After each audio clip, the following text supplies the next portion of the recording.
અને મંજીરામાં તમને ઝાંઝ વગાડવાની મજા આવે કે પછી દોરી વાળા મંજીરા હોય એ વગાડવાની મજા આવે? મંજીરા. એમાં શું છે કે પહેલેથી મારો હાથ જ એ છે, ભજનનો હાથ છે.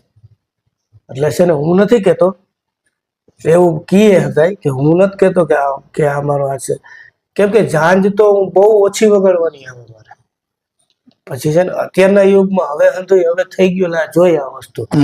નકર શું છે કે હું સ્પેશિયલ આ જ વગાડું છું, મંજીરા જ. તમને કોઈ ગમતું એવું ભજન કયું તમને ભજન ગમે વધારે? અને છે ને નારાયણ બાપુનું બહુ ગમે. કયું ભજન? એક ખાલી ઘડી. લખ કે અમલ પર ચढ़े योगियों को जड़ाए तरण संग जगत बादशाही अलख के अमल पर